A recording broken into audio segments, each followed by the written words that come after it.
The world of work looks a lot different. As a leader, how are you adapting? Learn how to meet your people where they are and invest in your organization's future at Resolve Increments. Register for free at firstpersonadvisors.com/resolve. It's Bob and Tom Tonight, starring Chick McGee, Kristi Lee. I have big news. What's that? Emma moved on Sunday. My chinchilla has a new home. You've heard that unmistakable voice of Hoosier-born and bred radio pioneer Kristi Lee for more than 30 years. Her love of chinchillas ranks right up there with the passion she has for the Indianapolis Motor Speedway, something she's had since she was a little girl. This is the scene in the closing moments. The white flag, one lap for Mario Andretti. This was the one he wanted more than anything else in the world. And here it comes, Mario. The checkered flag of victory. He's done it. No, that's actually the very first recollection of this place I have. Whether you're listening to her banter back and forth with the guys on the Bob and Tom Show or finding her voice on her own podcast. Hi, everybody. Welcome to Kristi Lee Uninterrupted. I am your host, Kristi Lee. There's no doubt Kristi Lee has left an indelible mark on broadcasting. She's got some great stories to tell, like shooting potato guns with Ted Nugent and being on stage with Ozzie Osbourne. We're ready to share some of those stories with you on this edition of the Business and Beyond podcast.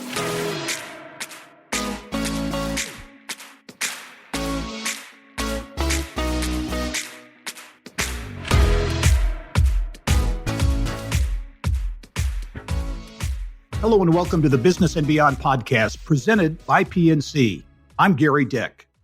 Kristi Lee grew up on the west side of Indianapolis, went to St. Christopher Catholic School, which sits in the shadows of the Indianapolis Motor Speedway, remembers hopping in the car after school and heading straight to the track with her family during the month of May.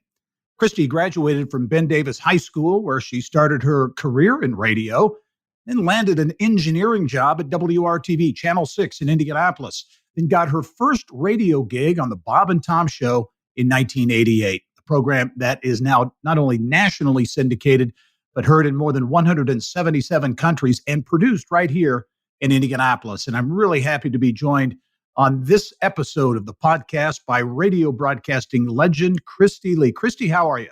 I am great, Gary. It's so great to see you after all these years. We met way back when. I know we did. You know, I mentioned you worked at Channel 6. I was there, a Cub reporter at Channel 6 back then. A lot has changed, but those were fun. Those were fun days.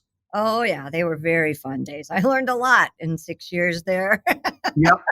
But it's interesting. And as I reflect back on it now, you were an engineer back in the tape room and various areas back there. You had your FCC first class license, which was really what you had to have to do it back then. And really, there weren't that many women who had a license. How were you motivated to get that? I was very fortunate to go to Ben Davis High School, where the radio TV program was just stellar. And our radio teacher, Dana Webb, really encouraged me. He was the first person that ever said something to me like, "Hey, kid, you got some talent." And he said, the more credentials you have, the easier you are to employ. So he encouraged me very highly to get this first class license. And I had no background in electronics or anything. And I said, all right. So I spent basically a whole summer sitting at his kitchen table with his two sons running around and his wife making us dinner, studying to get this license. Drove to Chicago, took the license and passed. And you're right. At the time, this was 1978. And there were very few women who had a first class license. And for those of us who are old enough to remember, when I got the call from Channel 6, there was this thing called the EOE that was just starting, and they really needed to hire a woman in their department. They didn't have one. So I got the call from this man. I was sitting at my desk. I was working at another radio station just in the background. And he goes, "You don't know me, but I'm the chief engineer at WRTV. What do you know about television?" I go, "I watch it." I've never been in a TV station before. And he said, "Well, please, would you like to come down and interview? We know you have a first class license." So that's how that started. And so I walked in and I got the job, and it changed my life. I mean, I learned so much about television in that 6 years and I worked my way up to technical director. I was the TD for the evening and late news for the last 3 years, I think, maybe 4. Wow. And back then, the Channel 6 News was a powerhouse #1 station. Oh, yeah. We had Clyde Lee and Howard Caldwell and Swoop McLean. And boy, we had some fun those days. Yeah. So your time at Ben Davis really was a life changer for you. Yes. You grew up on the West Side, shadow of IMS. And I mentioned in the intro, you loved the Indianapolis Motor Speedway. Was it just growing up out there in Speedway and being so close? Yeah, well, my grandfather was very, very good friends with a lot of the old school drivers. And I can remember times where my grandmother would be calling around looking for my grandpa, and he was playing poker with AJ Foyt and Lloyd Ruby and all those guys at the flag room at the Indianapolis Motor Speedway. And he also worked kind of part-time, I think, with Firestone. All I know is he was at the track all the time in the month of May. So thus, my mother grew up going there, and so she just continued that trend. And she literally would pick us up every day at St. Christopher's, which was in, right across the street, basically from the Speedway. And we would spend all day at the track. I was the queen of carrying around the black and white flag to get all the drivers to sign. Oh, I love it. Yeah. It was a great way to grow up as a kid. Yeah. Yeah. So you grew up on the West Side, went to St. Christopher grade school. Ben Davis, as we mentioned, I mentioned the Channel 6 job, that big break, and then came the venture into radio. How did the Bob and Tom gig present itself? How did that happen? Well, I was working at Channel 6, and I would work Monday through Friday. And, in our business, it's 3 to 11 or 4 to midnight, depending on what the time change was at the time. And so I would work weekends on the radio here at Q95. And I did that for many, many years. And we had an old engineer. I don't know if you remember him, Barney Hobbs. Do you remember Barney? Oh, sure. Yeah. Oh, Barney was my mentor. I loved him. He was such a sweet old guy. And he used to play at the Grand Ole Opry and never had kids of his own. And he took me under his wing. I was 20 years old. I was a little kid, And I'll never forget. I was sitting there one day and he goes, radio is for fun. This is a job. You need to stay in this career. And I went, I really want to have fun doing my job. Right. You want both. Yeah. Yeah. So I was working overnights on the weekends on doing the radio show. And I worked Sunday night, midnight to 6 a.m. And then Bob and Tom would start at 6 a.m. And I just started hanging out. And it got longer and longer. And then one day I got a phone call and they said, we would like to hire a newswoman. Would you be interested? Have you ever done news before? And I had done news in one of my other earlier jobs. And I said, sure, I'll take a shot at that. So that's kind of how they kind of said, well, you're a woman that we know and you seem to work. So do you want to do this? And I go, okay. So I really fell into the job. I hate to say it that way, but I did. Well, you know what, though, as I listened to that, you worked your tail off. I mean, I think you're an example of good things come to those who work for it, because you so many jobs, crazy hours, all those types of things. So it was really a reward, I think, in a lot of ways for that hard work. And I've been doing that most of my life. I think the reward really didn't start until I started having kids of my own and was able to stay home a little more and go, no, I'm not doing this anymore. Because I don't know if you know, but I worked for ESPN. I worked for Fox Sports. I did the Pacer game. I was working every night of the week, basically. And once I had children, I was an older mom. I'm not going to hide that. I was 38 when I had my first. So between the time I graduated from high school until I was 38 years old, I basically worked all the time. All the time. Time. Missed holidays, but I didn't care. I loved it. I love this. This business is. You love it. You get addicted. Yep. Well, so you're at Q95. Now, Bob and Tom were not there yet, right? When you started, is that right? When I was first starting on the air in the weekends, they were not here yet. But once they came in, and I'll never forget when they started, I was like, who are these guys? It was like, oh my gosh. So it was, I think I was only here probably a year and a half before they started. And so in 1987, I think, it's a long story. I actually started with them before and then quit and came back. And it's like, that thing. But 1987 is when things really kicked off here. Really good. What do you remember about those early days? Because Bob and Tom obviously have become, over the years, just such an iconic duo. That show with all the cast of characters is just so a part of the radio business, if you will. What do you remember about the early days and starting off? I'm probably going to get into a lot of trouble for saying this, but we started off in literally a studio the size of a closet. There was room for Bob at the control board, Tom on the other side, and the guests would have to come in, and there would be a microphone like on the side of and there was no room for anyone else. Like maybe 2 other people. It was so tiny. And both of the guys smoked at the time. Oh my gosh. Awful. And it was just silliness. The silly thing, I had never been exposed to that. The Helium Mondays, and it was just crazy. And my job at that time, I would literally come in twice an hour, and I would have, you'll relate to this. I would be in the newsroom working so hard, and, I'd have my little teletype and rewriting my stories and get my audio and having it all together. And I'd walk in and they would never get to the news. Like, oh gosh, okay. You were all ready to go. You had your content, you had your story. Yeah. I was trying to be a journalist. They just wanted a sidekick, but they did finally let me do, and we did some, and then that evolved into just doing funnier bits and, funnier news stories, which is obviously what we do now. But things really changed when we went into syndication. When the syndication started, that's when they said, you're going to sit in there with us all the time. And I went, what? So that's where that all changed. And it became more of a sidekick co-host, not just the news person anymore. Yeah. What was this, in your view, the secret sauce that, from those early beginnings into what it became? What was it, just the chemistry among everybody there, or what do you think it was? Oh yeah, I think Bob and Tom are both some of the most creative individuals you'll ever meet, and their chemistry, the fact that we all we knew our role. Like I was saying before we started the podcast, somebody said something, your producer did, and I go, yeah, I've made a career out of knowing when not to talk. So I think that was all part of that too. We all knew our roles. We all know where we are supposed to be and when we're supposed to be there, and just the sense of humor, the laughter, the fun. I mean, I can't imagine doing anything else and getting paid what I get paid to do. I can't believe I get paid to do this. I really can't. It's something I've always wondered, being funny all the time. That's not an easy thing to do, especially early in the morning. What'd you do to get yourself ready to get on the air and really try to be entertaining and funny and conversational?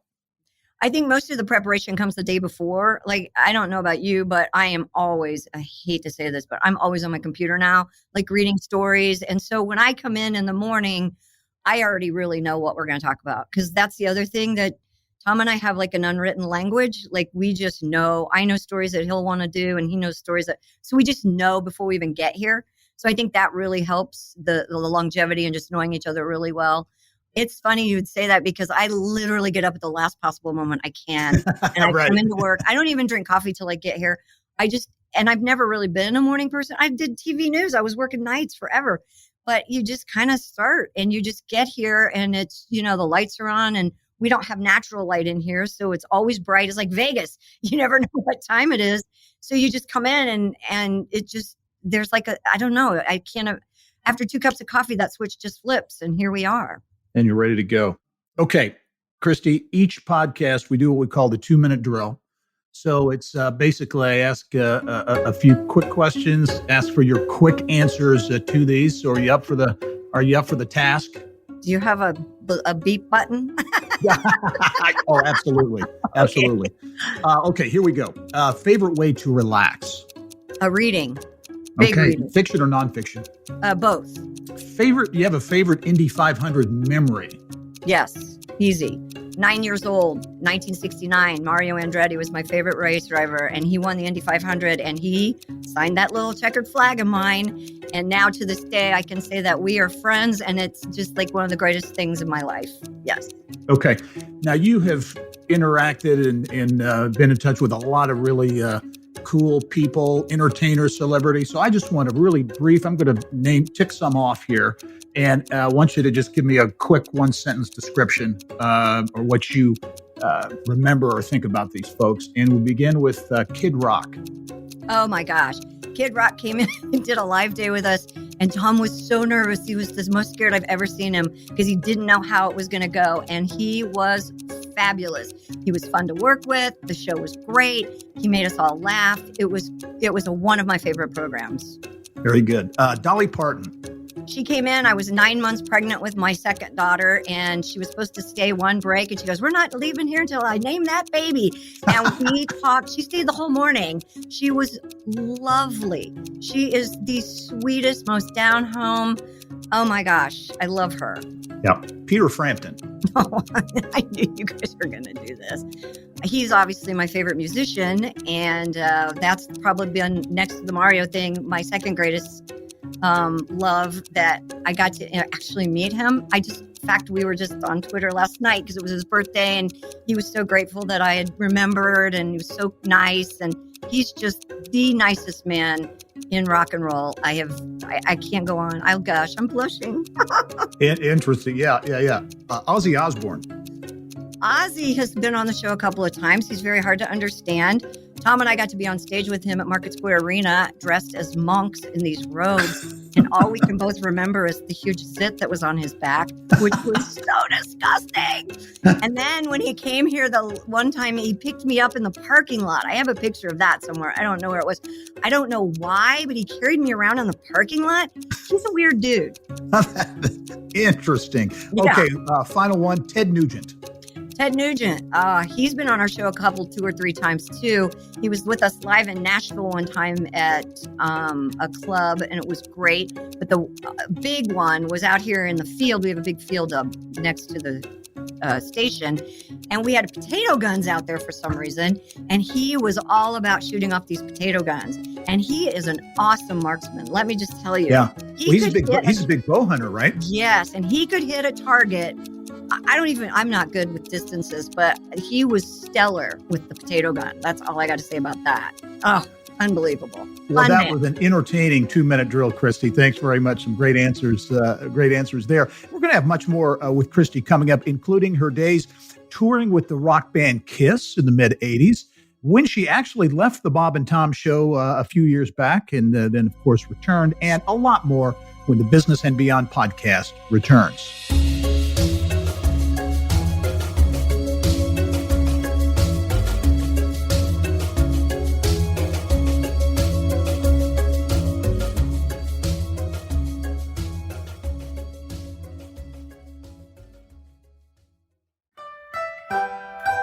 Limitations? We all have them, but they don't have to prevent you from being successful.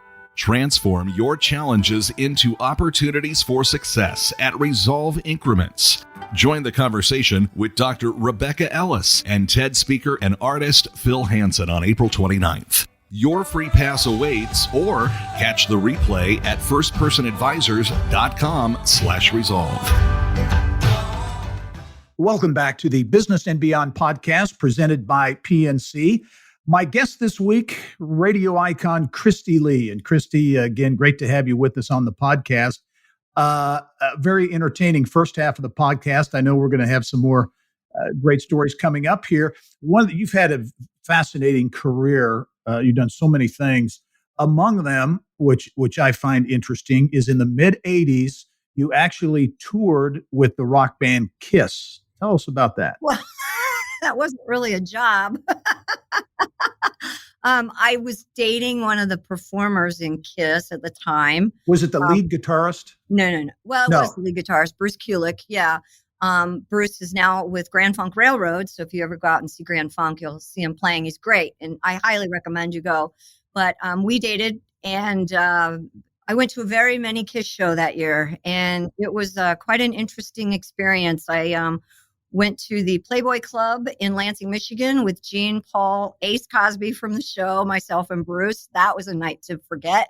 And the thing about these guys that you don't understand, in fact, there's a Kiss thing right behind me. I keep looking at it. They don't drink. So those guys they were so much fun to be around because they weren't, everybody thinks, oh, they're rock and roll. But yeah, they're rock and roll. But, Gene and Paul didn't drink at all.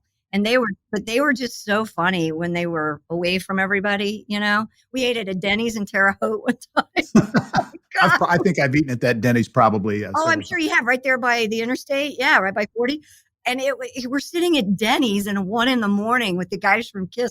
Can you imagine what the people in Vigo County thought? Oh my gosh. Yeah. So they probably played at Holman Center. Yeah, absolutely. I know. And in fact, I think I was at at least one of those concerts back in the day. But so that had to be an interesting experience. And Kiss was huge, obviously. They were huge. And the coolest thing for me, was probably going to New York City to spend some time in New York City with Bruce when they weren't touring, because he took me to Greenwich Village and the Greenwich Village Lady Luck Studios. And, I stayed in, Stanley's apartment because he wasn't there. And I mean, it was just it was like, oh my God, this is really happening. I remember I was 25 years old. I had very, very little travel experience. And I get off the plane at LaGuardia and he's not at the gate. This is way back when you could go to the gate. And I'm thinking, oh my God, he's not going to be here. What am I going to do? And I'm thinking, well, the worst thing is I turn around and get back on another plane and go home. Well, he was down in baggage claim, but we didn't have cell phone back then. I didn't know. I was so freaked out. And then we go to his car and I'll never forget, because now you have to understand, I've spent all this time with a man who we've been in limousines and on airplanes and catered to. And this car was awful. It didn't even have a radio. And I go, what? He goes, welcome to New York City. You can't have anything nice here. I was like, oh my gosh. Oh. But yeah, it was great. It was a fun time. I love it. We've talked a lot about your career at Q95, and you mentioned this before, but you have done so many things. ESPN, ESPN2, you've covered lacrosse, auto racing, the X Games, were sideline reporter for the Pacers in the mid-'90s. If James Brown is the hardest working man in show business, you're the hardest working woman in broadcasting. Oh, you're so kind to say that. Thank you very much. No, I was just blessed to do all those things. I mean, my honest to goodness, when I started at Channel 6, the reason I took that job was because I really wanted to be a sports reporter. I wanted to do live sports, TV sports. And I thought, well, if I get in a TV station, I'll have a chance. But as we know, that didn't happen. But I got a phone call one day and I had been at a Pacer golf outing. That's what happened. And somebody was on the golf cart with me and they go, if you had your ideal job, what would it be? And I go, I'd love to do sports, TV sports. And I got a call 2 weeks later and the Pacers called and they said, hey, we're thinking about doing this little Saturday show with Jerry. Do you want to do it? And I go, Jerry Baker. And I go, yeah. And from there, things just kind of skyrocketed. ESPN saw me. They go, what do you know about lacrosse? I go, nothing. We'll go find out because you're going to start in like a month. I go, okay. So that was great. I was thrown into the fire, but I loved it. I don't think I was very good or I'd still be doing it, but I really loved it. Oh, well, it's interesting. And I listened to you say that. And I think back to my career. I was in college, went for a reporter job opening while I was in college at the NBC station in Terre Haute. I was at Indiana State. And they said, well, we've already filled that job. What do you know about weather? And, absolutely zero. But I said, I can, I'll give it a shot. So I did weekend weather, of all things, if you can believe that, at Channel 2 in Terre Haute. And it was the best experience being live on the air, for me. But it's just how those things happen when you kind of step out of the comfort zone and try something new. Do you think, Kristi, what your take? Because I'm a big fan of the younger generation. I'm not down on them. But I also wonder, especially in broadcasting, do you think young people coming out have that same drive that you had to work and work your way up the chain, I think there are a couple of factors here. And I have two daughters now that are one getting enter the job market soon. And, one that's kind of looking at this career a little bit, not exactly what I'm doing, but in the field. And fortunately, I think they've learned from me. They do see that, and I told my daughter, I go, you need to learn as much about the business that you're in on all aspects. If somebody tells you to do this, you do it. You don't say no. And I have yes, I think, but they think they do want to, but I also think that there's an expectation from kids these days where I'm going to go to college, I'm going to get my degree, and then I'm going to start working a $60,000 a year job at a top 40 market. Well, it doesn't work that way. I mean, maybe for some it does, but it usually doesn't. But the opportunities, Gary, that we had aren't as available as now as they were then. And that, it really breaks me. That really hurts me because, I go back to Ben Davis a lot and talk to the radio students. And I sometimes don't know what to say because, I worked at WNON in Lebanon, Indiana. It was my very first paid job. And I ran, Cincinnati Reds games. I mean, I did whatever they wanted me to do. but I got in the door, and that those opportunities just aren't around as much anymore. And that kind of bothers me. But I think the work ethic, everybody, like you said, everybody's down on the generation, but I think it's there if you give them the opportunity. But when the opportunities aren't there, how are they going to do that? Yeah. Yeah. You talk about how things have changed.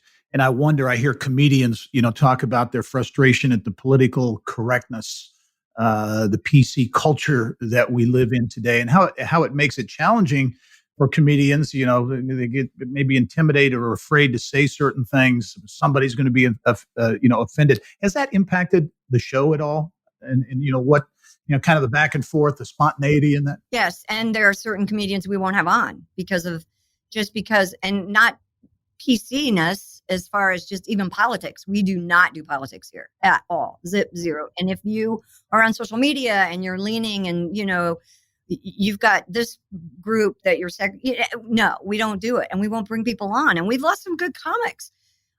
But yes, my comedian friends are really struggling. You don't know what you can. Tom Griswold struggles every day. You don't know what you can say. You don't know. And that's another thing that's sad. We don't want to lose our sense of humor in this country. And we certainly don't want to lose our free speech rights. I'm sorry. Our country was founded on free speech. And, I respect everybody's opinion. And I don't necessarily ever say mine. I try to keep everything as as middle of the road as possible so I don't offend anybody. That's my personality anyway. I'm a people pleaser. But I hate the fact that some of my colleagues in media are losing jobs or being shut out of jobs or being, told what not to say or what to say. It just breaks my heart. That's not what we do. That's not what we're based on. Yeah. Do you think the pendulum will swing back? I hope so. I think so. Yes. I mean, history shows that that's usually what happens. Mm-hmm. Yeah. Well, I wanted to ask you too. I mentioned that earlier. You actually left the show. Surprised a lot of people a few years ago. Came back. What was what happened? Well, Bob was retiring. I didn't know which way the show was going to go. I kind of thought this is an opportunity for me to see what else is out there because, like you said, I've done so much, and it's like, not that I was bored, but maybe I was just a little scared. I didn't, I don't like change. Everybody will tell you that I'm not a good change person. So I thought, well, maybe it's time for me to kind of see what was out there. And I wanted to do my own podcast because, I get interrupted 1,000 times a day. And I wanted people to hear that I can ask good questions and I am a decent interviewer. And I had some great guests on the show. Mitch Daniels, who you just had on, was one of my favorite guests. I mean, I really enjoy talking to people and I never get that opportunity. So I really was glad I got to do that. So I just wanted to see what else, but obviously Tom couldn't live without me. So here I am. Great answer.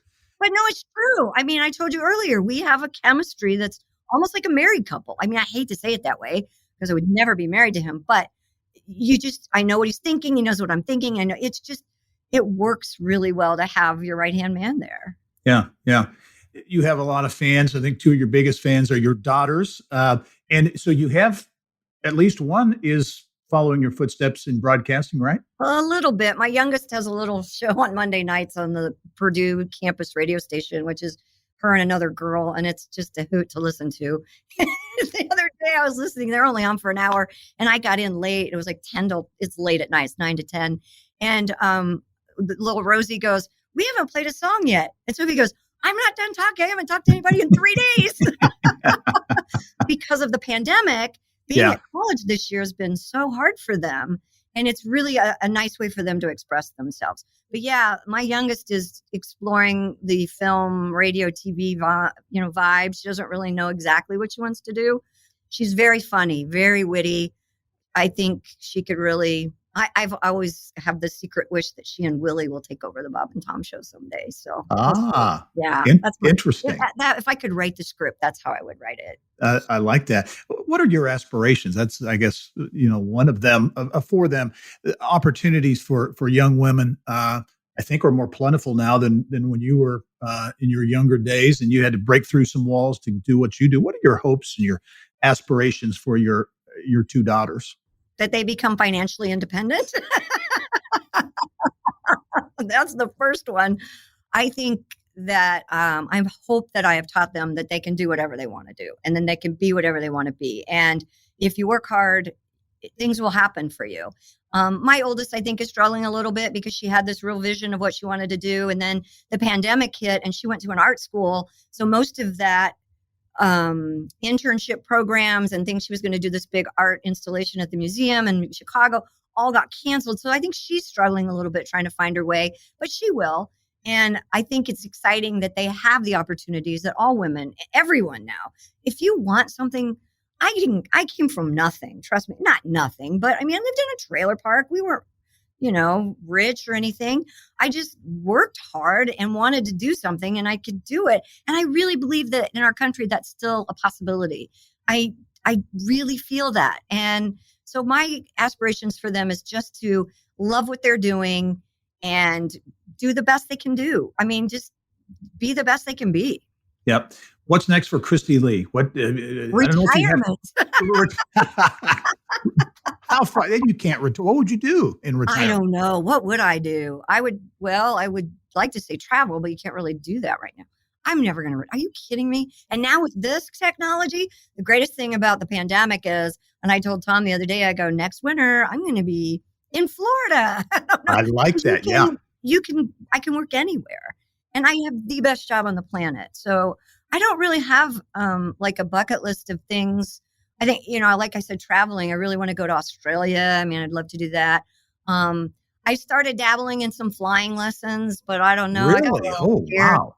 Yeah, I got a little scared in my last flight. So I'm sitting here going, well, I don't know about that. But I always like to challenge, learn something new. I don't sit around much, but I don't sit there and go, oh my God, I'm going to write a book. Or right.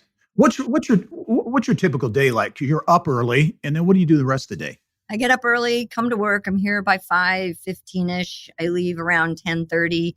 I work out every single day, so I go straight to work out, and then I go home. Right now, my daughter's there, so whatever she's got planned for the day. But normally, I work out. I take a nap at 2, walk my dog. It's pretty boring, isn't it? I like to cook. I'd love to be a better cook. That's one of my aspirations. I would love to take cooking. That's what I should be doing. I should be taking cooking lessons, not flying lessons. I'm pretty quiet. I don't really do very much. I don't watch a lot of television, I got to tell you. Although with the pandemic, I got into this, the Bridgerton and The Crown and all those that everybody else watched. But I'm a big reader. I spend a lot of time, like I said earlier in the show, I spend a lot of time reading. I wish I had a more social life, but right now that's not happening. So if you are single, no, I'm just kidding. I don't know. That sounds really boring. But with the kids away, back when they were in school, I was very active with them because they were always at high school doing something. So I was always there. And so it's been really kind of a weird learning curve this year because this is the first year I've been an empty nester. So it's been real quiet. Yeah. Well, you, Kristi, have had such a wonderful career that continues. Been a real treat to have you on the podcast this week and to learn some things I didn't know about you. But it's a fascinating career, and we look forward to continuing to hear you on the air for many years to come. Well, thank you so much, Gary. It's been a pleasure. I'm glad I was on the Beyond part because I know nothing about business. You were great. Thanks. Kristi Lee joining us this week on the Business and Beyond podcast. And thank you for joining us on this episode of the Business and Beyond podcast. It's presented by PNC. A reminder, you can listen to this and all of our previous episodes and also get Indiana business news 24/7 at InsideIndianaBusiness.com. I'm Gary Dick. We'll see you next time.